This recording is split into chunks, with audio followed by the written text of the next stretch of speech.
Ya, selamat sore Bapak Ibu dan Saudara. Ya, kita bersyukur kepada Tuhan untuk sore hari ini Bapak Ibu dan saya bisa sekali lagi beribadah. Tuhan masih pelihara kehidupan kita, kesehatan kita, sehingga kita masih bisa beribadah kepada Tuhan. Ya, kita pada sore hari ini akan melanjutkan kita punya pembahasan terkait dengan anak pendamaian. Hari ini saudara dan saya akan melihat dari perspektif janji Tuhan melalui berkat Yakub kepada Yehuda. Sehingga kita bisa lihat anak pendamaian sebagai keturunan Yehuda atau singa dari Yehuda. Kalau saudara dan saya lihat penggenapannya dinyatakan di dalam kitab Wahyu pasal yang ke-5 ayat yang ke-5. Sebelum itu mari kita bersama-sama menghadap Tuhan di dalam doa. Kita berdoa. Kami bersyukur kepadamu ya Tuhan, oleh karena kami memiliki kesempatan untuk beribadah pada sore hari ini. Kami berdoa menyerahkan hidup kami. Tuhan, ketika kami membaca dan merenungkan firman-Mu, kami percaya bahwa hanya pekerjaan Allah Roh Kudus saja yang memampukan pikiran natural kami untuk memahami firman Allah yang melampaui akal dan yang supranatural itu. Karena itu kami berdoa biarlah Allah Roh Kudus, Sang Pemberi firman, menjadi Allah yang mencerahkan pikiran supaya kami mengerti firman dan menjadikan hati kami sebagai tempat yang baik bagi kebenaran firman Allah yang telah kami mengerti itu untuk menghasilkan buah di dalam kehidupan kami. Di dalam nama Tuhan Yesus kami berdoa dan kami menyambut kebenaran firman Tuhan. Amin. Mari kita buka dari Kejadian pasal yang ke-49. Kejadian pasal yang ke-49. Kita baca bergantian ayat yang ke-8 sampai dengan ayatnya yang ke-12. Kejadian pasal yang ke-49, ayat 8 sampai dengan ayat yang ke-12. Saya mulai ayat 8, saudara ayat 9 terus sampai dengan ayat 12. Yehuda, engkau akan dipuji oleh saudara-saudaramu. Tanganmu akan menekan tengkuk musuhmu. Kepadamu aku akan sujud anak-anak ayahmu.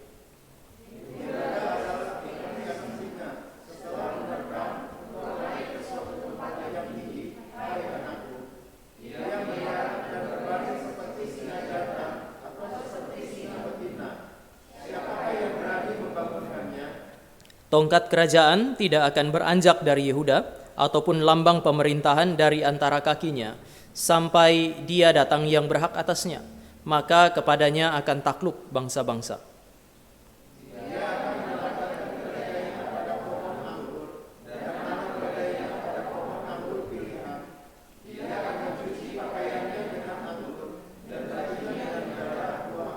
Sama-sama 12. Matanya akan merah karena anggur, dan giginya akan putih karena susu. Bapak, Ibu, dan Saudara, meskipun saudara dan saya membahas nanti mengenai Kristus atau Yesus Kristus di dalam konteks anak pendamaian terkait dengan teks yang kita baca, yang perlu Bapak, Ibu, dan saya pahami adalah teks ini berbicara terutama mengenai Yehuda. Ini adalah berkat Allah melalui Yakub kepada Yehuda. Nah, saya mau mulai dengan mengajak Bapak, Ibu, dan saya untuk melihat arti nama Yehuda. Yehuda sebenarnya berarti aku bersyukur kepada Tuhan atau aku memuji Tuhan. Mari kita lihat pasal 29 ayat yang ke-35. Pasal yang ke-29 ayat yang ke-35.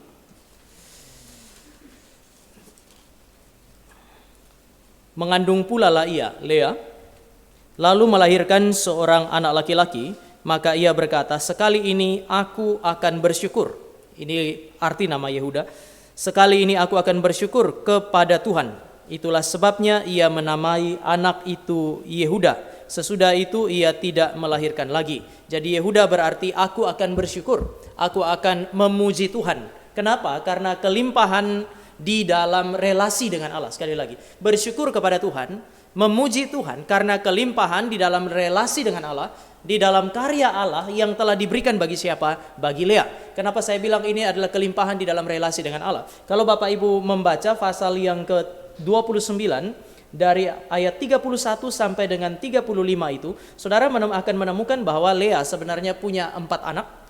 Yehuda adalah anak yang keempat. Ya, kalau kita lihat dari teks ini ya, nanti bahwa kemudian Tuhan menambahkan satu anak lagi, itu nanti ya. Tetapi sampai dengan ayat 35 ada 4 anak yang diberikan Allah kepada Lea, dan 3 nama anak pertama, Ruben, Simeon, dan Lewi adalah nama-nama yang diberikan oleh Lea dalam kaitan dengan Yakub.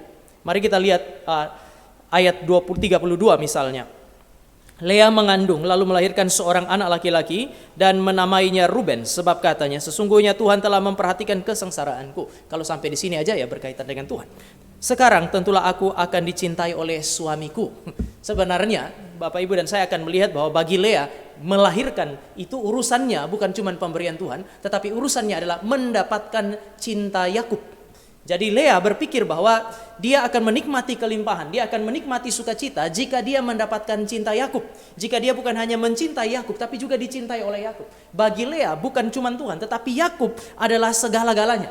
Maka setiap kali dia melahirkan anaknya, nama anak mesti dikaitkan bukan cuma dengan Tuhan, tetapi dengan orang yang bernama Yakub. Tetapi ketika saudara dan saya melihat nama Yehuda, di situ saudara dan saya sudah bisa melihat bahwa Lea sudah memenangkan pertarungan itu. Dia merasa puas dengan kelimpahan yang dianugerahkan Allah kepada dia, sehingga meskipun Yakub mungkin masih belum memberi cinta sebagaimana yang diharapkannya, dia bilang, aku akan bersyukur kepada Tuhan. Saudara, apa yang diharapkan oleh Lea, apa yang dipikirkan oleh Lea seringkali menjadi apa yang saudara dan saya harapkan. Ada sesuatu yang lain selain Allah yang saudara dan saya cintai, yang saudara dan saya ingin miliki, sehingga seringkali kita gagal untuk bersyukur kepada Tuhan atas segala sesuatu yang dia kerjakan. Kita baru bisa bersyukur kepada Tuhan kalau yang saudara dan saya inginkan itu kita dapatkan.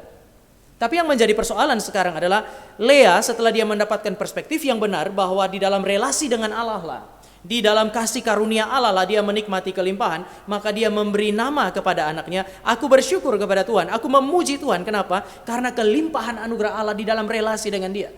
Entah Yakub sudah mencintai dia hari itu, entah Yakub belum mencintai dia hari itu, Lea sudah tidak peduli lagi. Yang paling penting adalah Allah mengasihi dan mencintai dia. Saudara dan saya baru bisa lihat cinta Yakub kepada Lea itu justru setelah Lea mati. Waktu dia bilang begini di pasal 50 nanti ya, dia bilang, nanti kalau saya mati, kuburkan saya di dalam kuburan di mana Abraham menguburkan Sarai istrinya, di mana Yakub menguburkan istrinya, dan juga di mana aku menguburkan Lea istriku. Waduh, baru di akhir hidup loh. Mungkin dia tidak pernah dengar pengakuan itu selama dia hidup. Tetapi di dalam perjuangan, dalam pergumulan dia dengan Yakub, cinta Yakub, pergumulan dia dengan Rahel untuk berebut cinta Yakub itu, ada satu momen di mana dia mengakui bahwa kelimpahan itu datang dari Tuhan, maka dia bilang, aku bersyukur kepada Tuhan. Sebuah nama yang sangat positif. Dan kemudian kalau saudara dan saya lihat di dalam pasal 49 ayat yang ke-8, istilah Yehuda itu Tuhan pakai melalui Yakub ya. Jadi kata Yehuda itu seolah-olah menjadi sebuah permainan kata, sehingga yang tadinya disebut sebagai aku memuji Tuhan, aku bersyukur kepada Tuhan, disebut sebagai yang dipuji atau yang terpuji. Ayat yang pasal 49 ayat yang ke-8 itu kata akar kata yang sama itu dimainkan di sana. Ayat yang ke-8 Saudara, Yehuda, engkau akan dipuji oleh saudaramu.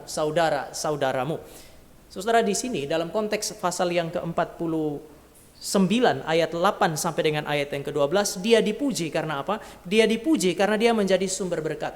Dia dipuji karena dia menjadi sumber sukacita saudara-saudaranya. Dia dipuji karena dia menjadi kemenangan bagi saudara-saudaranya. Dia dipuji karena melalui dia rekonsiliasi itu terjadi. Maka saudara saya bisa lihat bahwa nama Yehuda baik di dalam pasal 29 maupun pasal yang ke-49 itu adalah sebuah nama yang besar, sebuah nama yang baik, sebuah nama yang positif. Kenapa? Karena Yehuda menggambarkan orang-orang yang memiliki hidup yang berguna. Nama Yehuda menggambarkan orang-orang yang memiliki hidup yang bermakna. Tapi pertanyaannya adalah, apakah betul begitu ya? Apakah betul Yehuda punya kehidupan yang bermakna? Apakah memang Yehuda layak untuk mengemban nama itu? Nama yang begitu besar, nama yang begitu positif, cocokkah Yehuda mendapatkannya? Mari kita lihat kehidupan Yehuda untuk Bapak Ibu dan saya memberi penilaian sebelum kita melihat bagaimana Allah memberkati dia. Saya mau mengajak saudara untuk melihat seperti Yehuda hidup di dalam krisis ya. Ada ancaman kutuk, ada ancaman murka Allah, murka dari Allah dan manusia terhadap dia. Kalau saudara dan saya mau melihat Yehuda dari perspektif Efesus pasal yang kedua ayat yang ketiga, dia layak disebut sebagai anak-anak murka. Kenapa saudara? Mari kita lihat konteksnya. Pasal 49 ayat yang kedua sampai dengan ayat yang ketujuh itu kan berkat dari Yakub kepada 3 saudara kandung daripada Yehuda, Ruben, Simeon dan Lewi. Dan saudara menemukan bahwa meskipun Yakub memberkati Ruben, Simeon dan Lewi, di dalamnya terdapat semacam hukuman Tuhan juga. Jadi berkat Tuhan itu selalu diimbangi dengan hukuman Tuhan oleh karena dosa-dosa yang mereka kerjakan. Misalnya saya ajak saudara untuk lihat di dalam ayat yang ketiga. Ruben, engkaulah anak sulungku, kekuatanku dan permulaan kegagahanku. Engkau yang terutama dalam keluhuran, yang terutama dalam kesanggupan. Jadi ini bicara mengenai dia adalah yang pertama, ini secara historis. Engkau yang membual sebagai air. Ini positif, tapi saudara lihat ada kalimat selanjutnya. Tidak lagi engkau yang terutama, hak kesulungan diambil. Memang dia diberkati, tetapi hak kesulungan diambil dan dipindahkan kepada yang lain. Dan hak kesulungan ini jatuh nanti kepada dua orang. Pertama, untuk hal-hal yang sifatnya material, jatuh kepada Yusuf. Dia Efraim dan Manasye yang mendapatkan berkat itu. Tetapi hak untuk menurunkan Mesias jatuh kepada Yehuda. Tidak lagi engkau yang terutama, sebab engkau telah menaiki tempat tidur ayahmu. Waktu itu engkau telah melanggar kesuciannya. Dia telah menaiki petiduranku. Kenapa? Karena Ruben itu tidur dengan Bilha, istri daripada Yakub. Maka Yakub meskipun memberkati dia, ada berkat yang diberikan kepada dia, tetapi hak kesulungan diambil. Saya tidak bilang bahwa ini kutuk, saya bilang ini berkat, tetapi berkat yang juga pada saat yang sama disertai oleh penyataan mengenai penghukuman Allah. Demikian juga saudara menemukan di dalam dua nama anak yang selanjutnya, yaitu Simeon dan Lewi. Mereka membunuh penduduk di Sikem. Tetapi persoalannya adalah Lewi dan Simeon itu membunuh penduduk di Sikem untuk membela nama baik keluarga. Meskipun demikian Yakub bilang, aku tidak akan ikut di dalam persepakatan mereka. Ada berkat, tetapi ada penyataan hukuman Allah, paling tidak hukuman yang temporer bagi orang-orang ini. Mereka bukan orang-orang yang binasa, tetapi hukuman Allah yang sifatnya temporer itu tetap dinyatakan kepada mereka berdua. Sehingga kalau saudara lihat ya, urutannya kan Ruben, Simeon, Lewi. Saudara bisa bayangkan jantungnya Yehuda waktu menantikan ucapan Yakub bagi dia. Ruben ada berkat sedikit, tapi kemudian hukuman dijelaskan panjang lebar. Begitu juga dengan Simeon dan Lewi. Mereka berempat ini kan anak dari Lea, istri yang tidak begitu dicintai. Istri pertama, tetapi tidak begitu dicintai. Sehingga sebenarnya secara natural Yehuda sudah bisa memikirkan, sudah bisa ada ekspektasi lah di dalam hati Yehuda. Apa yang akan diucapkan oleh papa kepada saya. Tentu saja ini bukan masalah utama. Saya sangat percaya bahwa kutuk itu hanya berlaku untuk mereka yang layak untuk menerimanya. Artinya, meskipun Yakub mengucapkan kutuk, kalau memang Yehuda itu nggak berhak atau tidak layak untuk menerimanya, kutuk itu nggak akan sampai. Bapak Ibu dan saya mesti membereskan kita punya cara pikir ya. Di dalam konteks kitab suci, Bapak Ibu dan saya akan melihat bahwa kutuk itu tidak bergantung kepada siapa yang mengutuk. Entah mau pendeta yang mau kutuk, entah mau orang tua yang kutuk, mau leluhur kita yang kutuk. Kalau seandainya kita bukan orang yang pantas untuk dikutuk, itu kutuk nggak akan sampai. Tetapi jika Bapak Ibu dan saya adalah orang yang memang hidup di dalam dosa dan seharusnya dikutuk oleh Allah, meskipun pendeta ucapkan berkat bagi saudara dan saya, itu berkat nggak sampai. Yang sampai kepada saudara dan saya adalah kutuk. Berapa waktu yang lalu ada yang bilang kalau mau menikah, lalu ada satu pendeta di dalam gereja mereka, cuman pendeta itu saja. Mereka merasa bahwa pendeta nggak jadi teladan dan seterusnya. Lalu ngobrol sama saya, bagaimana ya kalau anak saya menikah, apakah boleh dia yang tumpang tangan? Loh, kenapa tidak? Kalau memang pendeta di dalam gereja itu cuma satu dan Anda mau supaya anak Anda diberkati di situ, ya sudah. Kenapa? Karena berkat tidak ditentukan oleh tangan pendeta itu. Berkat tidak ditentukan oleh ucapan daripada sang pendeta itu. Kalau Allah mau memberkati, Allah berkati. Tetapi kalau Anda punya anak dan calon menantu itu hidup dalam persinahan, pendeta yang paling hebat sekalipun dia berkati, tetap yang akan turun dari situ adalah hukuman Tuhan. Jadi nggak bergantung kepada siapa yang mengucapkan berkat. Ini membuat saudara dan saya itu sebenarnya bisa punya kelegaan. Meskipun papa, kakek kita, nenek kita, orang tua kita mungkin dukun ya, nggak usah juga terlalu khawatir. Selama Anda telah mengalami kelahiran baru itu putus. Kadang-kadang ada orang yang gelisah sekali kan, kakek saya dukun, papa mama saya dukun, apakah saya masih terikat dengan dosa itu? Ya sudah enggak gitu. Apa yang dibereskan oleh Kristus beres. Berapa waktu yang lalu, saudara tahu dari mimbar ini masih cukup dekat, kita mengkritisi yang namanya Allah Dwi Tunggal itu. Tidak lama kemudian ada orang yang telepon saya, entah dia dapat nomor telepon saya dari siapa, tapi saya curiga yang kasih itu jemaat MRI, karena nggak mungkin orang lain tahu nomor telepon saya. Dia WA, bisakah saya telepon? Saya bilang bisa.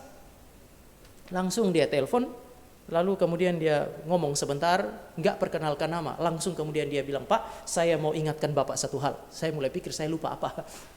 Lalu dia bilang, saya nonton video di MRI Depok, video khotbah Bapak dan Bapak kritisi, dia sebut nama orang itu, lalu kemudian dia bilang, Pak, Bapak mesti ingat, itu hamba Tuhan yang besar. Siapa Bapak sehingga Bapak berani mengkritisi dia? Saya diam sebentar, lalu kemudian saya bilang begini, sebelum saya jawab saya mau tanya, Anda ini siapa? Siapa Anda? Lalu kemudian dia bilang, oh saya bukan siapa-siapa. Memang kamu bukan siapa-siapanya saya nggak kenal kamu. Tapi saya mau tanya, siapa kamu? Kamu kritisi saya. Oh ya, saya bukan siapa-siapa Pak. Lalu saya bilang, ya betul. Persis, saya juga bukan siapa-siapa. Tapi saya mau tanya, kenapa kamu yang bukan siapa-siapa kritisi saya? Ya meskipun Bapak ini seorang hamba Tuhan, dia pakai kalimat itu. Meskipun Bapak ini adalah seorang hamba Tuhan, saya cuman mau menyampaikan kebenaran. Saya bilang, persis. Saya yang bukan siapa-siapa bagi kamu ini, cuman mau menyampaikan kebenaran. Lalu salahnya di mana? Kan kita sama toh. Kamu bukan siapa-siapa, kamu kritisi saya. Kamu bilang saya hamba Tuhan, lalu kamu kritisi saya hanya karena kamu mau sampaikan kebenaran. Saya juga bukan siapa-siapa dan saya mau kritisi orang itu karena saya mau menyampaikan kebenaran. Itu alasan pertama. Yang kedua, kamu sebut saya hamba Tuhan, bagi saya orang itu bukan hamba Tuhan. Kenapa? Karena seorang hamba Tuhan tidak bisa memperkenalkan kepada jemaat Allah yang lain selain Allah Tritunggal. Kalau dia mengajarkan yang lain selain Allah Tritunggal, Yohanes bilang itu nabi palsu, itu antikristus. Jadi kalau saya kritisi antikristus, kenapa Anda tidak setuju? Bapak Ibu, di dalam percakapan itu kemudian dia bilang begini, tapi ini adalah hamba Tuhan yang besar menurut saya. Anda tidak takut dikutuki. Aduh, kamu percaya Allah yang diajarkan, Allah Dwi Tunggal itu. Kalau memang itu Allah yang kamu percaya, sekarang kamu panggil Allah Tritunggal. Saya duduk di meja saya sini, saya lagi kerja disertasi, saya lagi duduk di meja saya tunggu Allahmu itu datang dan kutuki saya tunggu sekarang. Anda menantang Allah, aduh itu bukan Allah, yang Dwi Tunggal itu bukan Allah. Betul, sudah saya tantang, sekarang kamu pergi panggil Allahmu itu, berdoa kepada Allah itu dan kutuki saya. Saya yakin itu sesuatu yang gak mungkin kena. Mana bisa Allah palsu mengutuki orang yang menyampaikan Allah yang benar? Itu tidak mungkin. Sehingga Bapak Ibu dan saya sebenarnya tidak perlu hidup di dalam ketakutan yang tidak perlu. Kalau seandainya Ruben itu akan dikutuki oleh Yakub, Simeon dan Lewi dikutuki oleh Yakub, Yehuda pun katakanlah dikutuki oleh Yakub, karena mereka adalah anak dari istri pertama Lea yang tidak begitu dicintai, maka kutuk itu nggak akan kena. Tapi pertanyaan yang Bapak Ibu dan saya perlu pikirkan adalah, apakah Yehuda layak dikutuk dan menerima kutuk? Kalau seandainya Yakub mengucapkan kutuk bukan berkat, apakah Yehuda layak untuk menerimanya? Mari kita pikirkan beberapa hal. Yehuda adalah orang yang menjadi sumber perpisahan atau perpecahan dalam keluarga Yakub. Yehuda adalah orang yang menjadi sumber kepahitan hati dan duka cita di dalam hati Yakub papanya dan Yusuf saudaranya. Sekali lagi, Yehuda adalah penyebab perpecahan di dalam keluarga Yakub, keterpisahan dalam keluarga Yakub. Yehuda adalah penyebab kepahitan hati dan duka cita di dalam diri Yakub papanya dan di dalam Yusuf saudaranya. Namanya adalah orang yang terpuji. Tadi saya bilang karena dia menjadi sumber berkat, sumber sukacita, sumber kemenangan, sumber rekonsiliasi. Tetapi tidak demikian kalau saudara dan saya melihat hidupnya. Orang ini bukan mempersatukan keluarganya, bukan memberkati dan menghadirkan sukacita. Dia menghadirkan kepahitan dan duka cita. Tadi saya bilang bahwa Ruben tidur dengan Bilha, tetapi saudara dan saya juga tahu, kalau saudara dan saya lihat di dalam Kisah pasal 37. Mari kita lihat pasal 37. Ketika Yusuf datang, semua mereka bilang, si pemimpi datang, mari kita habisi dia. Jadi mereka sudah berpikir untuk menghabisi Yusuf, tapi Ruben, anak sulung itu masih mau menjalankan tugasnya. Saudara lihat ayat 21 pasal 37, ketika Ruben mendengar hal ini, ia ingin melepaskan Yusuf dari tangan mereka. Dia masih punya keinginan untuk melepaskan Yusuf dari tangan mereka. Sebab itu ia berkata, janganlah kita bunuh dia. Lalu lagi kata Ruben kepada mereka, janganlah tumpahkan darah, lemparkanlah dia ke dalam sumur yang ada di padang gurun ini, tetapi janganlah apa-apakan dia. Saudara lihat narator Musa sendiri yang menuliskannya, maksudnya hendak melepaskan Yusuf dari tangan mereka dan membawanya kembali kepada ayahnya. Betul, Ruben anak sulung ini tidak menjalankan tugasnya dengan berzina dengan Bilha istri ayahnya. Tetapi pada saat yang sama di dalam urusan Yusuf yang sangat dicintai oleh Yakub, Ruben masih berusaha untuk membela dan melepaskan Yusuf. Ruben masih cukup positif di sini. Siapa yang punya ide menjual Yusuf? 26. Lalu kata Yehuda kepada saudara-saudaranya itu, apakah untungnya kalau kita membunuh adik kita dan menyembunyikan darahnya? Marilah kita jual dia kepada orang Ismail ini, tetapi janganlah kita apa-apakan dia. Kayaknya baik sekali ya, jangan tumpahkan darah saudara kita. Tetapi argumentasi yang baik ini hanya digunakan untuk mencapai tujuannya. Apa? Duit. Maka dia bilang jangan tumpahkan darah. Gak ada guna. Lebih berguna kalau kita jual dia, lalu kita dapat duitnya. Ya di mana-mana juga begitu kan. Semua yang kita anggap, yang kita benci, kita bawa, kita biarkan dia pergi. Tetapi lebih baik lagi kalau dia pergi dan ada duit yang datang. Saudara, ini kan mengerikan. Dia mengakibatkan perpisahan Yakub dengan saudaranya. Yehuda adalah inisiator penjualan Yusuf. Ini kontras dengan Ruben. Yehuda adalah orang yang memanipulasi relasi persaudaraan. Ini menunjukkan bahwa dia tidak peduli dengan hubungan darah. Dia tidak terlalu peduli dengan relasi kekerabatan. Dia memanipulasi relasi itu untuk uang, untuk dirinya sendiri. Dan dia tidak peduli dengan hati dari orang yang bernama Yusuf. Saudara, di dalam cerita penjualan Yusuf, saudara dan saya tidak menemukan bagaimana sikap Yusuf. Sehingga kadang-kadang kita pikir, ya Yusuf diam aja dengan rela dijual. Mari kita baca di dalam pasal yang ke-42 dan Bapak Ibu akan menemukan sebenarnya Yusuf itu memohon dengan amat sangat supaya dilepaskan oleh saudara-saudaranya. Jadi Yusuf nggak diam. Mari kita lihat di dalam pasal 42. Waktu mereka berdebat di depan Yusuf, inilah yang mereka katakan. Pasal 42 ayat 21. Mereka berkata seorang kepada yang lain, betul-betullah kita menanggung akibat dosa kita terhadap adik kita itu. Bukankah kita melihat bagaimana sesak hatinya ketika ia memohon belas kasihan kepada kita, tetapi kita tidak mendengarkan permohonannya. Itulah sebabnya kesesakan ini menimpa kita. Yusuf sesak hati. Yusuf memohon, dalam bahasa asli, memohon dengan sangat kepada saudara-saudaranya supaya jangan dijual, supaya jangan dimasukkan ke dalam sumur, supaya dia dilepaskan dan dibiarkan pulang. Bukan memohon kepada musuh, memohon kepada saudara-saudaranya, tetapi mereka tidak peduli. Atas inisiatif siapa? Atas inisiatif orang yang bernama Yehuda. Dia memecah belah keluarganya. Dan dengan demikian dia menghadirkan luka yang sangat dalam di dalam hati Yakub. Mari kita lihat pasal yang ke-37. Pasal yang ke-37, ayat yang ke-34 dan 35. Setelah berita itu sampai kepada Yakub, apa yang dikatakan oleh Yakub? Dan Yakub mengoyakkan jubahnya lalu menggunakan kain kabung pada pinggangnya, dan berkabunglah ia berhari-hari lamanya karena anaknya itu, berduka cita, berkabung. Sampai di sini saja, ini barang biasa. Tetapi saudara bisa lihat ya, ayat 35 sekarang.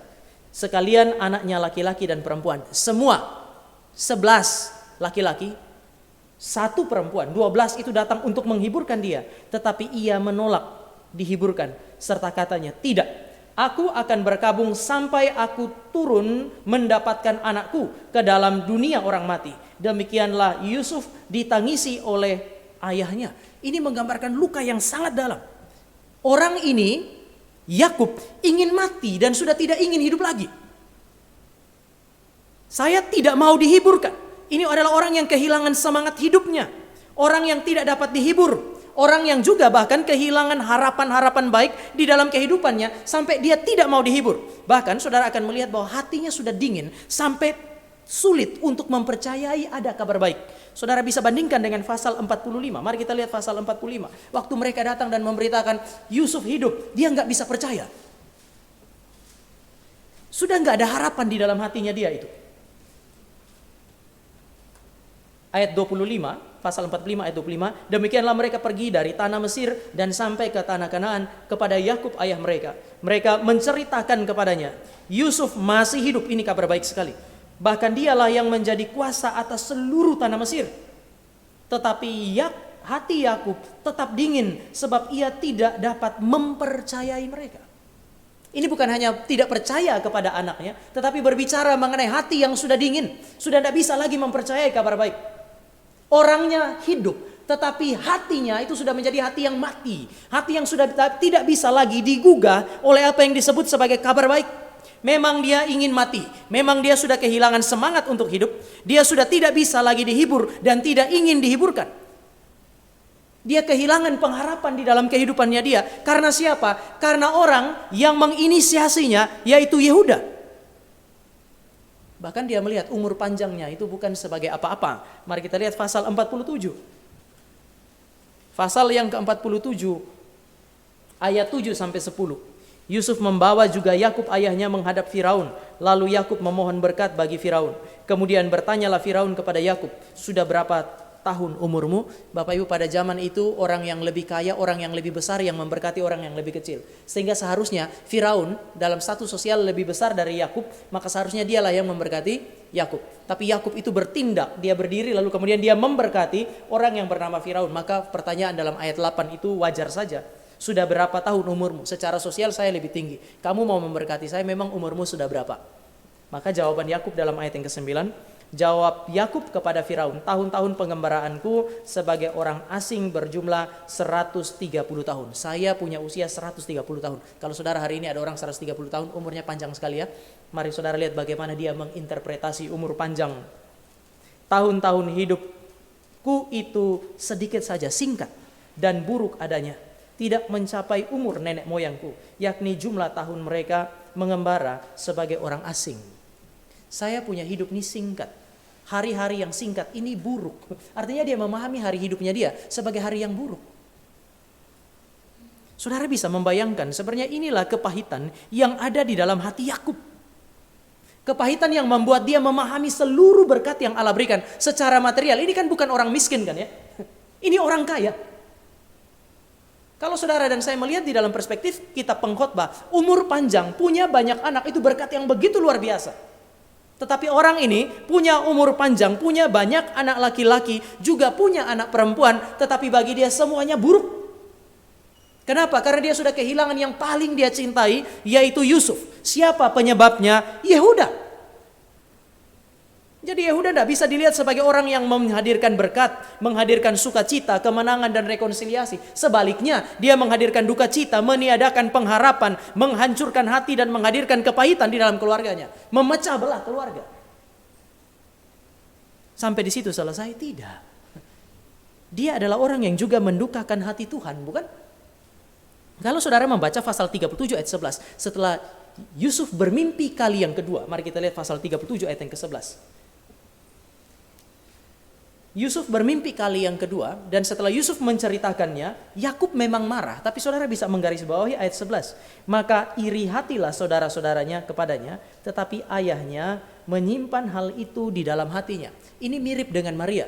Ketika Maria memahami sesuatu yang merupakan rahasia ilahi, sulit untuk dipahami dengan akal, sulit untuk dijelaskan kepada manusia, dia melakukan satu hal, menyimpan berita itu di dalam hatinya.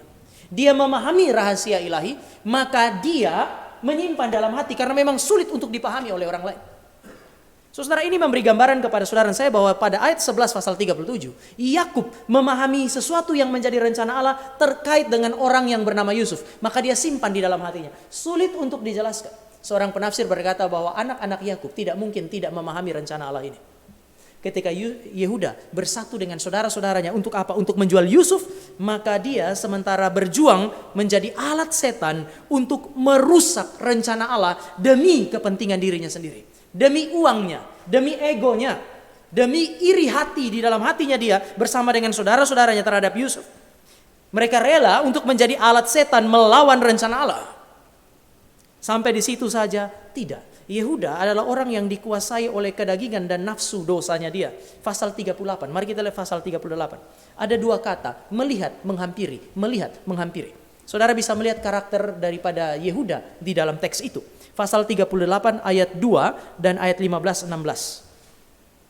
Di dalam pasal 38, di situ dikatakan bahwa di situ Yehuda ayat 2, Yehuda melihat anak perempuan seorang Kanaan.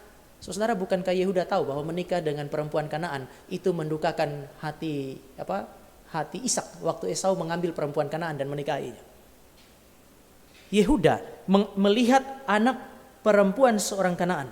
Nama orang itu ialah Syua. Lalu Yehuda kawin dengan perempuan itu dan menghampirinya. Yehuda melihat, Yehuda menghampiri. Ini mirip dengan ayat 15 dan ayat yang ke-16. Waktu Tamar berdandan seperti seorang perempuan sundal atau pelacur. Apa yang dilakukan oleh Yehuda? Ayat yang ke-15, ketika Yehuda melihat dia, disangkanya dia seorang perempuan sundal karena ia menutupi mukanya. Harusnya Yehuda lari kan ya. Tapi saudara lihat ayat 16, lalu berpalinglah Yehuda mendapatkan perempuan yang di pinggir jalan itu serta berkata, marilah aku mau menghampiri engkau. Aku mau menghampiri engkau. Melihat, menghampiri. Melihat, menghampiri. Ini menggambarkan apa yang disebut sebagai keinginan mata. Dia menginginkan sesuatu, langsung dia mengeksekusi keinginan itu. Orang ini adalah orang yang bertindak tanpa memikirkan atau mempertimbangkan kehendak Allah. Ia semata-mata bertindak mengikuti hasrat berdosanya. Ini adalah gambaran daripada apa yang disebut sebagai budak dosa, bukan? Dia lihat, dia ingin, dia eksekusi. Dia lihat perempuan, dia nggak peduli bahwa dalam sejarah keluarganya, papa daripada orang yang bernama Esau itu pernah disakiti karena pernikahan Esau dengan perempuan Kanaan. Dia mengulangi sejarah itu. Waktu dia menghampiri perempuan sundal itu, dia tidak tahu itu Tamar, tetapi itu disebut sebagai perempuan sundal, seorang pelacur. Seharusnya orang yang ada di dalam garis keturunan umat Allah menghindari dosa itu. Tapi Alkitab mencatat hal ini. Dia melihat dan dia menghampiri. Dia menginginkan dan dia mengeksekusi tindakan itu. Bertindak mengikuti hasrat berdosa. Inilah budak dosa sekali lagi. Ya, layakkah Yehuda disebut sebagai Yehuda? Memiliki nama besar, memiliki nama baik, nama yang sangat positif, yang menggambarkan orang yang berguna, orang yang memiliki kehidupan yang bermakna. Pasti enggak kan? Dengan demikian sekali lagi ketika Yakub mengucapkan kalimat demi kalimat, Ruben, Simeon, dan Lewi, Yehuda menanti dengan hati yang berdebar-debar karena dia tahu dia lebih berdosa dari 2-3 yang pertama. Dia tahu bahwa dia tidak layak untuk mendapatkan berkat. Tetapi saudara, kejutan terjadi kalau saudara dan saya membaca ayat yang ke-8 sampai 12, karena di sana tidak ada sens mengenai penghukuman. Yang ada cuma berkat yang melimpah, anugerah Allah yang sangat besar. Engkau akan dipuji oleh saudara-saudaramu. Tanganmu akan menekan tengkuk musuh. Kepadamu akan sujud anak-anak ayahmu. Bagaimana mungkin keluarga yang dipecahkan, isi rumah itu sekarang sujud menyembah dia? Engkau seperti anak singa. Setelah menerkam engkau naik ke satu tempat yang tinggi, hai anakku. Ia meniarap dan berbaring seperti singa jantan atau seperti singa betina. Siapakah yang berani membangunkannya? Hidup yang begitu nyaman. Tongkat kerajaan tidak akan beranjak dari Yehuda ataupun lambang pemerintahan di antara kakinya sampai dia datang yang berhak atasnya, maka kepadanya akan takluk bangsa-bangsa, kekuasaan, pemerintahan. 11 dan 12. Ia menambatkan keledainya pada pohon anggur dan anak keledainya pada pohon anggur pilihan. Ia akan mencuci pakaiannya dengan anggur dan bajunya dengan darah buah anggur. Matanya akan merah karena anggur dan giginya akan putih karena susu. Kelimpahan. Ini yang didapatkan oleh Yehuda. Dia diangkat melampaui kondisi yang dapat dia bayangkan. Dia tidak pernah membayangkan ini. Seorang penulis berkata, saya yakin air mata Yehuda tidak mungkin tidak tumpah ketika mendengar berkat yang tidak layak ia peroleh. Hatinya tahu bahwa dia lebih jahat dari 3 saudaranya. Hatinya tahu bahwa kalau 3 saudaranya itu diberkati dan di dalam berkat itu masih ada penghukuman, maka dia seharusnya bukan mendapatkan berkat yang disertai dengan penghukuman saja, tetapi dia seharusnya mendapatkan kutuk semata-mata. Tetapi ketika Allah mengubah situasinya dari yang seharusnya layak untuk dikutuk dan dimurkai menjadi orang yang mendapatkan berkat yang berkelimpahan itu, penulis itu mengatakan, saya yakin air mata Yehuda tidak mungkin tidak tumpah mendengar berkat yang tidak layak dia peroleh. Bapak Ibu, tetapi inilah kehidupan umat pilihan. Saudara dan saya seringkali menikmati anugerah yang terlalu besar dari Allah yang sejati. Saudara dan saya bisa belajar bahwa anugerah Allah itu terlalu besar sehingga tidak ada dosa yang tidak dapat diampuni oleh Allah. Tidak ada orang yang terlalu bejat yang pada akhirnya tidak bisa direstorasi dan dipakai oleh Allah sebagai berkat. Kalau hari ini saudara dan saya adalah orang yang hidupnya berguna bagi Allah dan bagi sesama, maka saudara dan saya mesti tahu bahwa itu terjadi karena anugerah Allah. Hari ini jika Bapak Ibu dan saya mendapati bahwa saya ternyata tidak bisa menjadi orang yang belum menjadi orang yang berguna di dalam kerajaan Allah, dan saya belum menjadi orang yang menjadi berkat bagi orang lain, saya kira belum terlambat, karena anugerah yang diberikan bagi Yehuda adalah anugerah yang diberikan bagi saudara dan saya. Tidak ada dosa yang terlalu besar, tidak ada kejahatan yang terlalu besar yang tidak sanggup diubahkan oleh Allah. Tetapi ini juga menjadi pengharapan bagi saudara dan saya, bahwa di dalam kondisi yang paling terpuruk sekalipun, Allah sanggup membawa saudara dan saya keluar dari situasi itu dan membawa kita ke dalam kondisi yang tidak dapat kita bayangkan sebelumnya. Secara spiritual demikian. Tapi saya percaya secara lahiriah seringkali Allah bekerja dengan cara yang sama. Ini bukan cuma berita sukacita, ini pengharapan bagi saudara dan saya. Allah kita adalah Allah yang penuh dengan anugerah. Penuh dengan berkat yang berkelimpahan itu, sehingga sekali lagi dia dapat bertindak melampaui kondisi yang dapat saudara dan saya bayangkan. Ini anugerah.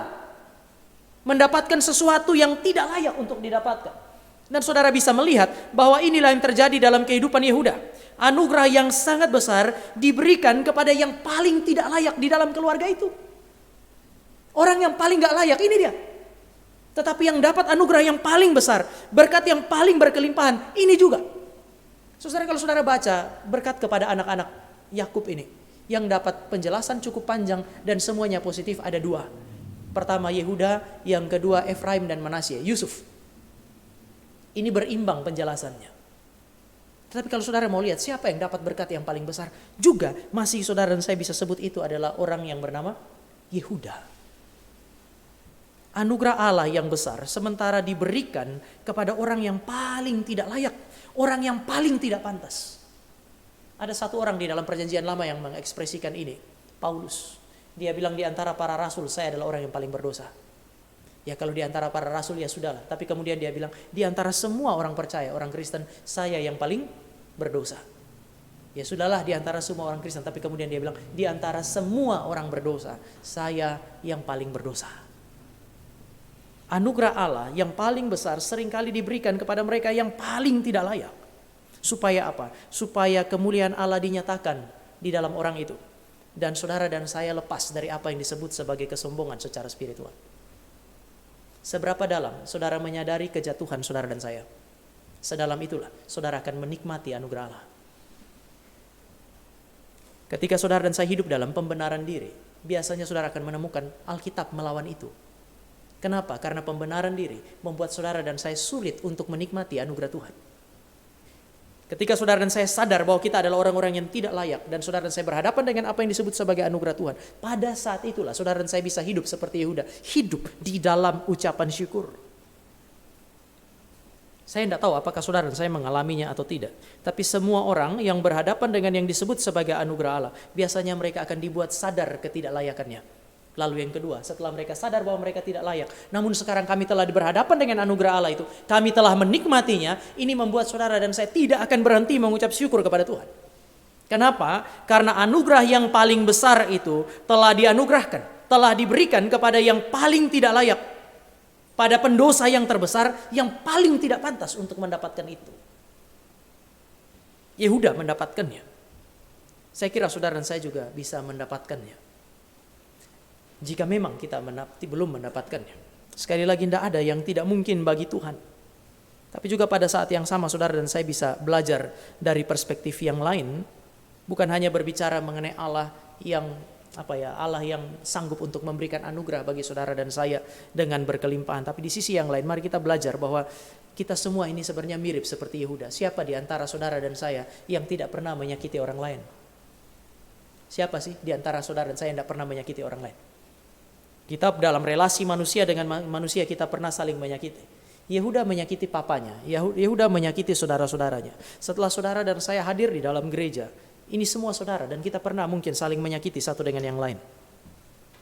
Belum lagi ketika saudara dan saya ada di tempat kita masing-masing, di kantor kita, di tempat kerja kita, berapa banyak orang yang saudara dan saya telah lukai. Berapa banyak orang yang telah saudara dan saya kecewakan. Di dalam relasi dengan Allah, berapa sering saudara dan saya mendukakan hati Tuhan. Tetapi bagi orang-orang yang sedemikian, Allah memberi anugerah melampaui kondisi yang dapat dia bayangkan. Anugerah Allah itu masih merupakan anugerah yang sama yang diberikan baik kepada Yehuda maupun juga kepada saudara dan saya. Sehingga mau tidak mau hari demi hari harusnya saudara dan saya datang mencari Allah yang penuh dengan anugerah ini. Dan semua orang sekali lagi yang menjumpai anugerah Tuhan biasanya sadar dia nggak layak. Sehingga dia terhindar dari kesombongan secara spiritual. Dan setelah dia sadar bahwa dia tidak layak, maka dia akan mensyukuri anugerah yang dia dapatkan dan dia alami itu. Hidup mereka penuh dengan sukacita. Hidup mereka penuh dengan apa yang disebut sebagai cinta dan komitmen kepada Allah. Apakah ini ada di dalam hati saudara dan saya?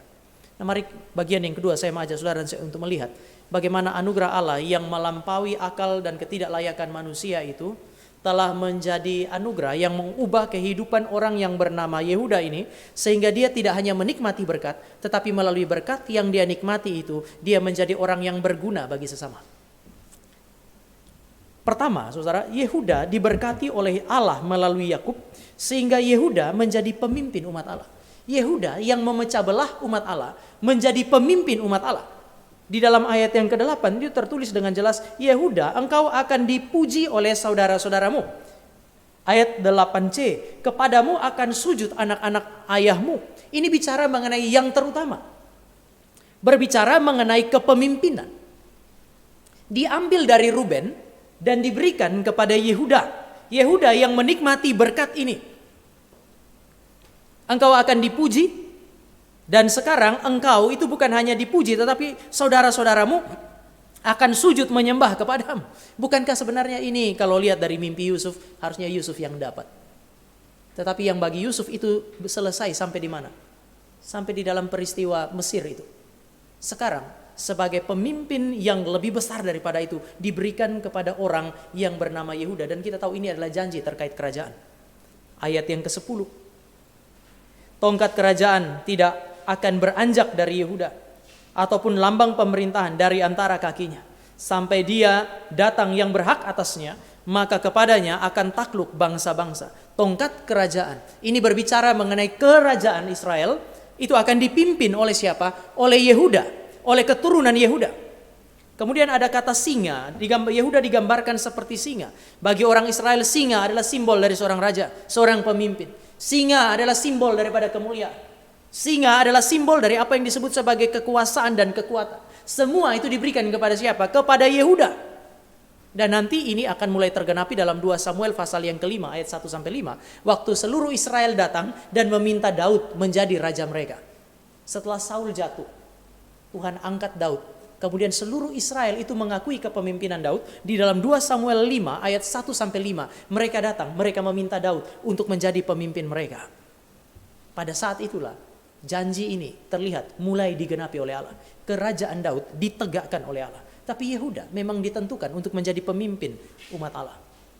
Bukan cuma itu. Yang kedua, Yehuda dipilih oleh Allah untuk menjadi pahlawan bagi umat Allah. Dia bukan hanya pemimpin umat Allah, tetapi dia adalah pahlawan umat Allah. Dia akan menjadi pembela saudara-saudaranya dengan menaklukkan musuh mereka. Di dalam ayat yang ke-8b, tanganmu akan menekan tengkuk musuhmu. Ayat 10 bagian D, maka kepadanya akan takluk bangsa-bangsa. Musuh-musuh Israel akan ditaklukkan oleh Yehuda. Lalu kemudian dia menjadi orang yang memimpin umatnya, menjadi berkat bagi umatnya. Saudara bisa lihat sekarang Allah mengubah Yehuda. Dia bukan pemimpin yang cinta diri, yang menjual saudara-saudaranya demi mendapatkan uang. Dia tidak lagi menjadi orang yang eksploitatif, mengeksploitasi saudara-saudaranya, tidak. Tetapi dia akan menjadi pemimpin yang memberi dirinya, berkorban untuk apa? Untuk menyelamatkan saudara-saudaranya. Saya kira ini adalah teladan bagi saudara dan saya. Kalau saudara dan saya menjadi orang tua, kita menjadi kakak, kita menjadi orang yang dipilih oleh Allah, ditempatkan pada satu posisi sebagai pemimpin. Seorang pemimpin di dalam perspektif Alkitab adalah pemimpin yang tidak eksploitatif. Pemimpin yang tidak cinta diri, yang memakai orang-orang yang ada di sekitarnya, yang dia pimpin demi kepentingannya, demi nama besarnya. Tidak. Nama besar justru didapatkan ketika dia menjalankan kepemimpinan dengan memberi dirinya bagi mereka. Yehudalah yang akan bertarung seperti singa melawan musuh-musuh Israel. Yehudalah yang akan berperang melawan musuh-musuh Israel, memberikan damai, menawarkan ketenangan bagi saudara-saudaranya. Jadi dia bukan memecah mereka, tapi dialah yang akan mempersatukan mereka. Dan sebenarnya di dalam sejarah Israel, saudara akan menemukan pahlawan-pahlawan Israel banyak juga dari Yehuda.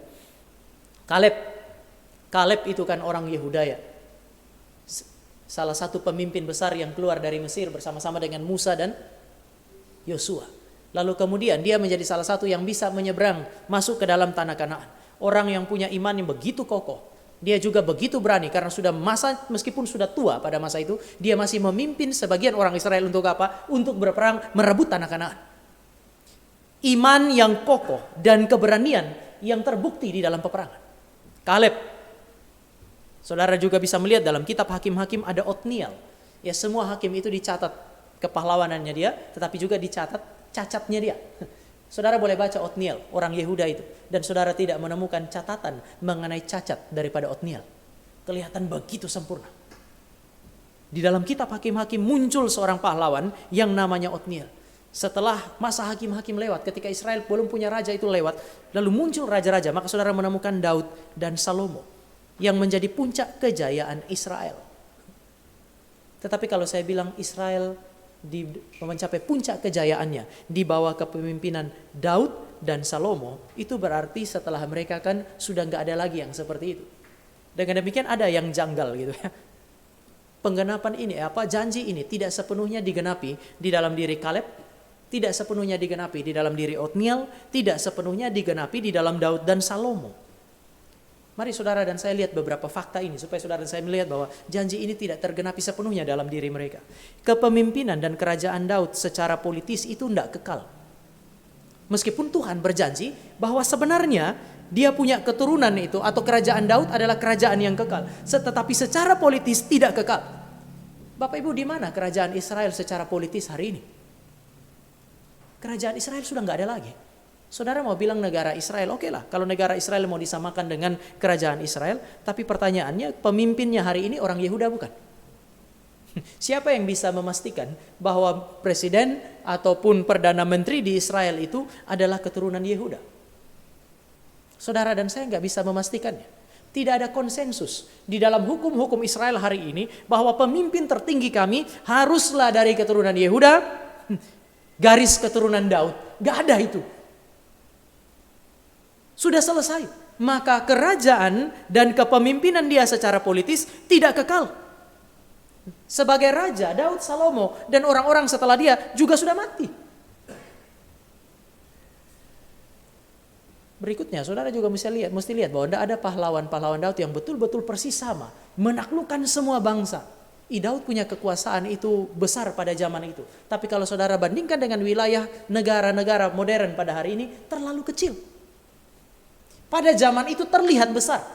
Hari ini terlalu kecil. Kalau saudara bandingkan, tidak usah jauh-jauh dengan Indonesia aja. Kecil banget itu Israel.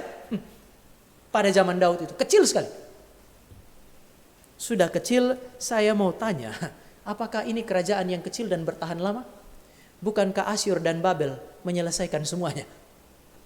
Asyur datang menghancurkan kerajaan utara. Babel datang mengakhiri kejayaan kerajaan selatan. Jadi kejayaan Israel pada akhirnya itu tertutupi, habis. Jadi kayaknya tidak 100% janji di dalam pasal 49 ini tergenapi. Orang Israel memang harus menantikan lagi atau masih menantikan lagi penggenapan total daripada janji di dalam pasal 49 ayat 8 sampai 12. Dan wajar kalau saudara saya menemukan fakta historis ini. Karena semua baru digenapi kalau saudara memperhatikan ayat yang ke-10 bagian C. Sampai dia datang yang berhak atasnya. Sampai datang dia yang berhak atasnya. Kata sihloh di situ menjadi sebuah perdebatan sebenarnya. Siapa sebenarnya sihloh itu? Apa artinya sihloh? Kalau saudara baca penafsir, tidak ada yang sepakat. Karena kata ini cukup ambigu sebenarnya. Saya pilih dua penjelasan dari James Boyce. Dia bilang sihloh itu bisa berarti yang diutus. Kemungkinan kata siloam di dalam perjanjian baru itu datang dari kata sihloh ini. Jadi sihloh berarti yang diutus. Kerajaan ini benar-benar akan ditegakkan. Dia akan berkuasa atas segala sesuatu di dalam alam semesta ini. Kapan? Ketika dia yang diutus oleh Allah itu sudah datang. Sihloh itu juga berkaitan dengan kata shalom dan salem yang berarti peace atau peace giver, pembawa damai. Sampai datang dia yang membawa damai bagi Israel. Dengan demikian saudara saya bisa memahami kalau memang yang diutus oleh Allah itu datang, lalu dia datang untuk membawa damai, maka kita bisa lihat ayat yang ke-10 itu kemudian berkaitan dengan ayat 11 dan 12. Bicara mengenai kehidupan yang damai, kehidupan yang makmur, kehidupan yang penuh dengan kelimpahan. Saudara bisa lihat ayat 11, ia menambatkan keledainya pada pohon anggur, anak keledainya pada pohon anggur pilihan. Jadi digambarkan ada anggur yang baik, lalu orang ikat keledai dan anak keledai di pohon anggur. Ini kan gak masuk akal tuh ya. Kalau orang ikat keledai, anak keledai di pohon beringin bisalah, gak akan kemana-mana. Tapi kalau ikat di pohon anggur tuh bukan pohon yang kuat kayak beringin kan, pasti lepas itu. Dan yang ketika orang ikat keledai pada pohon anggur, yang rusak atau yang akan hancur keledainya atau anggurnya? Anggurnya. Tetapi di situ dikatakan kalau dia sudah datang, Israel itu akan hidup di dalam kelimpahan. Umat Allah itu akan hidup dalam kelimpahan. Sehingga kalau ada 1 atau 2 pohon anggur terbaik hancur, itu bukan apa-apa bagi mereka. Bicara mengenai kelimpahan yang amat sangat. Saking melimpahnya, saudara. Ayat 11 bagian B, ia akan mencuci pakaiannya dengan anggur dan bajunya dengan darah buah anggur. Saya nggak tahu di rumah Bapak Ibu ada yang punya wine atau enggak ya. Apakah Bapak Ibu kalau punya wine yang atau anggur yang asli, Bapak Ibu mau cuci baju pakai itu. Tapi ini sebuah bahasa figuratif yang menggambarkan kelimpahan.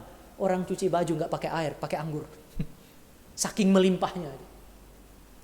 Ayat 12, matanya akan merah karena anggur dan giginya akan putih karena susu. Kelimpahan, damai.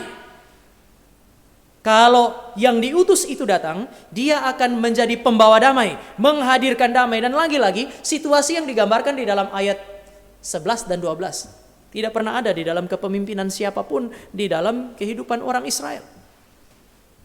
Jadi siapa dia? Siapa yang diutus oleh Allah untuk membawa damai itu, yang menghadirkan kemenangan? Siapakah singa yang membuat Israel hidup di dalam ketenangan itu? Mari kita lihat di dalam kitab terakhir dari Alkitab kita, kitab Wahyu pasal yang kelima. Kita baca sama-sama ayat yang kelima. Wahyu pasal yang kelima, ayat yang kelima.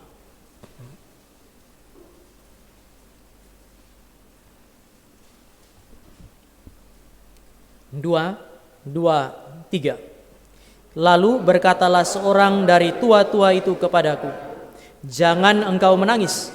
Sesungguhnya singa dari suku Yehuda, yaitu Tunas Daud, telah menang, sehingga ia dapat membuka gulungan kitab itu dan membuka 7 meterai. Saudara, Kristus digambarkan dengan 3 identitas di situ. Yang pertama dia bilang singa dari suku Yehuda. Kejadian pasal 49 ayat yang ke-10. Bicara mengenai keturunan Yehuda itu akan menjadi seperti singa. Anak singa, singa jantan, singa betina. Dan kemudian sekarang digambarkan dia adalah keturunan Yehuda, singa dari suku Yehuda. Lalu dia disebut sebagai Tunas Daud. Kenapa? Karena kalau Bapak Ibu dan saya lihat di dalam 2 Samuel pasal yang ke-7 ayat 12-19, di situ dikatakan Daud akan memiliki kerajaan yang kekal. Dia akan memiliki anak dan keturunan dia inilah yang akan memiliki kerajaan yang kekal itu. Namun Salomo mati. Bahkan di dalam 2 minggu berikut saudara dan saya akan melihat bahwa sebenarnya dari garis keturunan Salomo itu tidak bisa menghasilkan apa-apa.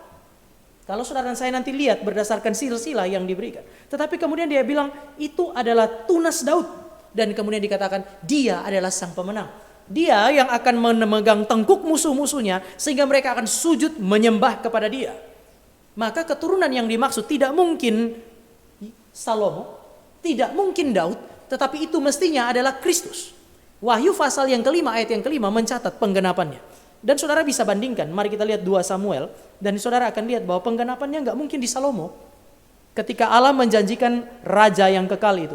2 Samuel pasal yang ke-7, ayat yang ke-12 sampai 16. 2 Samuel pasal yang ke-7 ayat 12 sampai dengan 16. Apabila umurmu sudah genap dan engkau telah mendapat perhentian bersama-sama dengan nenek moyangmu, maka aku akan membangkitkan keturunanmu Yang kemudian anak kandungmu, dan aku akan mengokohkan kerajaannya. Aku akan mengokohkan kerajaannya. Dialah yang akan mendirikan rumah bagi namaku, dan aku akan mengokohkan tahta kerajaannya untuk selama-lamanya. Harusnya ini kerajaan kekal, saudara. Karena itu ayat 16 berkata demikian, keluarga dan kerajaanmu akan kokoh untuk selama-lamanya di hadapanku. Tahtamu akan kokoh untuk selama-lamanya. Ini kerajaan kekal. Ayat 14, aku akan menjadi bapanya dan ia akan menjadi anakku. Apabila ia melakukan kesalahan, maka aku akan menghukum dia dengan rotan yang dipakai orang dan dengan pukulan yang diberikan anak-anak manusia. Kerajaan waktu menjanjikan mengenai keturunan yang berkaitan dengan kerajaan kekal, beberapa ciri ini. Pertama dia bilang keturunan Daud, anak Daud itu memiliki kerajaan, tetapi bukan cuma punya kerajaan, tetapi itu kerajaan kekal. Salomo tidak melakukan ini. Salomo nggak memenuhi kualifikasi ini, saudara. Nanti di dalam 2 minggu yang akan datang, saudara akan lihat bahwa Allah menetapkan bahwa keturunan Salomo itu akan berakhir. Ada nubuat dari Nabi yang mengatakan bahwa keturunan Salomo akan berakhir. Maka saudara akan lihat silsilah daripada Lukas. Itu bukan dari Salomo, tapi dari Nathan, anak Raja Daud yang lain kok. Bahwa Matius pakai Salomo satu hal. Tetapi kalau saudara lihat dari perspektif Lukas, yang melahirkan Mesias itu lahir dari keturunan Nathan, anak Daud. Dengan demikian kerajaan ini adalah kerajaan yang kekal kalau saudara dan saya lihat dari perspektif Daudnya, tetapi tidak dari Salomo. Maka yang dijanjikan di sini bukan Salomo. Kemudian dikatakan kalau dia datang, dia akan mendirikan rumahku. Dia akan mendirikan bait Allah. Salomo memiliki kualifikasi ini. Dia mendirikan rumah Allah. Jika dia berdosa, dia akan dipukul dengan pukulan manusia. Salomo juga dihajarkan. Allah menghajar Salomo, bahkan nanti saudara dan saya melihat bahwa kerajaan setelah Salomo itu dipecah menjadi 2. Tetapi apakah Salomo? Saya kira tidak. Janji ini melampaui Salomo. Kalau saudara lihat dari catatan Wahyu 5 ayat yang kelima, saya percaya inilah janji ini justru digenapi di dalam diri Yesus Kristus. Ketika saudara dan saya berbicara mengenai Kristus dan kerajaannya, disitulah saudara dan saya berbicara mengenai keturunan Yehuda, keturunan Daud dengan kerajaan yang kekal, dan di dalam dialah segala sesuatu ditaklukkan. Kalau kita baca dalam Filipi 2, semua lutut bertelut, semua lidah mengaku. Satu saat nanti orang percaya, bahkan orang yang tidak percaya sekalipun, ketika Kristus datang di awan-awan, orang yang tidak percaya pun harus mengakui dia sebagai Tuhan dan Raja. Mereka menyesal, tetapi mereka sudah tidak mungkin lagi bertobat, tetapi mereka mesti mengakui dia sebagai Tuhan dan Raja. Segala suku dan bangsa, semua manusia tanpa terkecuali akan berlutut di hadapan Kristus dan mengakui dia sebagai Tuhan dan Raja. Kalau saudara dan saya baca dari perspektif Kolose, segala sesuatu di dalam alam semesta ini, di langit, di atas, di bumi, di bawah, telah ditaklukkan kepada Kristus. Sehingga kalau saudara dan saya berbicara mengenai seorang raja yang memiliki kerajaan yang kekal dan kekuasaannya meliputi segala sesuatu, tidak di bawah Salomo, tidak di bawah Daud, tetapi di bawah Kristus. Kalau saudara dan saya berbicara mengenai pahlawan yang membawa damai bagi saudara-saudaranya, saudara dan saya mesti berbicara mengenai Kristus, sang anak sulung Allah itu, yang mendamaikan saudara dan saya dengan Allah, dan menjadikan saudara dan saya sebagai anak-anak Allah. Kristus inilah yang mendamaikan kita dengan Allah. Setelah kita berdamai dengan Allah, kita bisa berdamai dengan sesama kita. Kristus menaklukkan musuh-musuh yang tidak dapat ditaklukkan oleh pahlawan-pahlawan Israel, iblis, dosa, dan maut. Daud pahlawan yang paling gagah perkasa, atau dia punya pahlawan-pahlawan dari suku Yehuda yang gagah perkasa sekalipun tidak bisa menaklukkan 3 musuh ini, iblis, dosa, dan maut. Dan singa dari Yehuda itu disebut sebagai pemenang karena dia telah menaklukkan musuh yang tidak dapat ditaklukkan oleh siapapun. Bagaimana dia menjalani itu? Dengan menanggung pukulan yang diberikan kepada anak-anak manusia. Lagi-lagi 2 Samuel pasal yang ke-7 ayat 12-16. Salomo kalau dia berdosa, kata Tuhan, aku akan memukul dia dengan rotan, dengan pukulan yang biasa diberikan untuk anak-anak manusia. Entah itu bicara mengenai pukulan yang diberikan orang tua kepada anak, tetapi akan ada penghukuman yang akan dijatuhkan kepadanya. Bisa juga ini berbicara mengenai penghukuman Allah kepada manusia, anak-anak manusia ketika mereka berdosa kepada Allah. Kristus menanggung penghukuman itu. Dia mendamaikan saudara dan saya.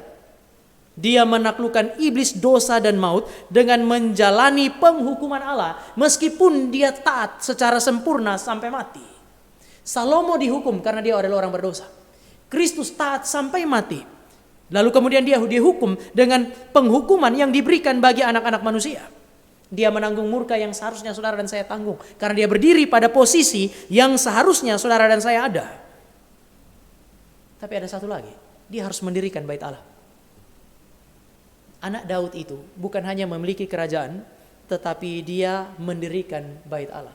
Salomo mendirikan bait Allah yang sudah hancur. Hari ini saudara dan saya tidak menemukannya. Di dalam Alkitab Kristus bilang bahwa tubuhnya adalah bait Allah. Lalu kemudian Kristus bilang, kamu hancurkan dan aku akan membangunnya kembali dalam 3 hari. Bait Allah sejati itu telah dihancurkan 2000 tahun yang lalu. 3 hari kemudian dia bangkit. Dan pada hari Pentakosta, bait Allah yang dihancurkan itu menjadi lebih besar dari yang pernah dilihat pada masa itu. Karena tubuh Kristus bukan hanya tubuh yang dia miliki, yang disalibkan hari itu, tetapi mencakup saudara dan saya. Dia mendirikan bait Allah dengan membiarkan tubuhnya sebagai bait Allah sejati itu dihancurkan. Lalu dia membangun bait Allah yang jauh lebih besar, jauh lebih agung daripada semuanya itu. Dengan apa? Dengan menggunakan batu-batu yang cacat, namun disempurnakan untuk mempermuliakan dia, saudara dan saya. Sehingga kalau dikatakan keturunan Daud yang punya kerajaan kekal itu mendirikan bait Allah, Kristus mendirikan bait Allah yang jauh lebih besar, lebih agung daripada yang dibangun oleh Salomo. Salomo membangun bait Allah dengan batu yang disalut dengan emas. Dengan bahan-bahan terbaik yang dipersiapkan oleh siapa? Dipersiapkan oleh Daud. Dipersiapkan oleh tukang-tukang yang ahli pada zaman itu. Bait Allah yang dibangun oleh Salomo adalah bait Allah yang terbaik zaman itu. Yang dibangun dengan bahan-bahan yang terbaik. Tetapi ketika Kristus mendirikan bait Allah yang sejati, itu didirikan dengan tubuh dan darahnya. Disusun dengan batu-batu yang sebenarnya tidak layak. Pendeta Stephen Tong waktu dia khotbah, kemudian dia bilang begini, arsitek di dalam dunia ini membangun bangunan dengan bahan-bahan yang terbaik. Tetapi Allah sejati membangun gerejanya dengan batu yang dibuang oleh tukang bangunan. Dengan menggunakan manusia yang sebenarnya tidak layak dan hancur hati. Dengan itulah Allah membangun bait Allah yang memuliakan Allah. Maka saudara bisa lihat ya, Kristus datang. Dan Kristus datang bukan melibatkan beberapa nama perempuan. Kalau saudara dan saya lihat di dalam silsilah ya. Dan nama perempuan-perempuan itu adalah nama perempuan yang sebenarnya saudara dan saya bisa anggap tidak layak. Tamar, yang menyamar sebagai seorang pelacur dan kemudian harus tidur di dalam persinahan dengan Yehuda. Rahab, yang juga adalah seorang pelacur. Batu-batu seperti inilah yang disusun oleh Allah untuk kemudian membangun baitnya. Anugerah Allah untuk yang tidak layak adalah petunjuk kepada kasih kreatif Allah. Dia membangun baitnya dengan batu-batu yang layak untuk dibuang sebenarnya. Dia membangun bait Allah dengan manusia sebagai batu yang disusun satu demi satu. Tapi batu ini adalah batu yang tidak layak. Batu-batu yang sebenarnya lebih layak untuk dibuang, dibakar dan dihancurkan. Namun dia bangun bait Allah dengan itu. Supaya apa? Supaya saudara dan saya menggenapi hal ini. Seorang penulis pakai 3 istilah ini. God works for us. Di dalam sejarah kehidupan umat Allah, Allah bekerja untuk kita di dalam Kristus, sang bait Allah sejati itu. Tadi saya sudah jelaskan. Tapi kemudian dia bilang God works in us. Allah bekerja di dalam kita. Melalui pekerjaan Allah Roh Kudus. Dan firman yang diinspirasikannya. Allah memperkenalkan kita bukan hanya kepada dirinya, tetapi juga kepada hukumnya, kepada apa yang disebut sebagai kehendaknya, kepada apa yang disebut sebagai kesucian. Dan kita mengalami apa yang disebut juga sebagai progressive sanctification. Seorang penulis mengatakan bahwa saudara dan saya adalah mempelai-mempelai perempuan Kristus. Mempelai-mempelai yang tidak layak sebenarnya, namun melalui pekerjaan Allah Roh Kudus yang menggunakan firman dalam kehidupan saudara dan saya, dia mendandani saudara dan saya makin lama makin serupa dengan sang mempelai laki-laki itu, sehingga kita siap untuk menyambut dia. Allah bekerja bukan hanya untuk kita di dalam Kristus, Tetapi melalui pekerjaan Allah Roh Kudus, Allah bekerja di dalam kita. Allah yang sama inilah yang juga bekerja di dalam diri dan di dalam kehidupan dari orang yang bernama Yehuda. Tetapi tidak berhenti pada Allah bekerja di dalam kita. God works through us. Dia bekerja melalui saudara dan saya. Untuk apa? Untuk memuliakan Dia dan menjadi berkat. Mari kita baca teks yang terakhir. Efesus pasal yang kedua ayat yang ke-10. Efesus 2 ayat yang ke-10. Apa yang saudara dan saya bicarakan ya sepanjang hari ini digambarkan Paulus dalam 10 ayat ini. Tapi saya mau ajak kita baca satu ayat saja, ayat yang ke-10. Efesus pasal 2 ayat 10. 2, 3. Karena kita ini buatan Allah, diciptakan dalam Kristus Yesus untuk melakukan pekerjaan baik yang dipersiapkan Allah sebelumnya. Ia mau supaya kita hidup di dalamnya. Allah tidak hanya menyelamatkan saudara dan saya. Allah tidak hanya menyucikan saudara dan saya, tetapi Dia menyelamatkan, menyucikan kita supaya kita layak mengerjakan pekerjaan-pekerjaan baik yang memang sudah disiapkan bagi saudara dan saya. Yehuda tidak hanya diselamatkan, Yehuda tidak hanya diberkati, dia diselamatkan, diberkati, didandani oleh Allah. Supaya apa? Supaya dia bisa menjadi berkat bagi keluarga Allah, bahkan menjadi berkat bagi dunia. Saudara dan saya hari ini, kalau saudara dan saya mengalami keselamatan di dalam Kristus, jika saudara dan saya diproses oleh Allah sehingga kita mendapati makin hari kehidupan kita makin baik, saudara dan saya tidak boleh puas dan berhenti di situ. Saudara dan saya harus sampai kepada satu titik di mana Allah bekerja melalui kita, menyatakan kemuliaannya dan menjadikan kita sebagai berkat bagi orang lain. Pertanyaannya, apakah benar Allah sudah bekerja bagi kita di dalam Kristus? Sudahkah saudara dan saya mengalami itu? Apakah Allah bekerja di dalam kita melalui pekerjaan Allah Roh Kudus dan firman untuk menyucikan kita? Sudahkah saudara dan saya mengalami itu?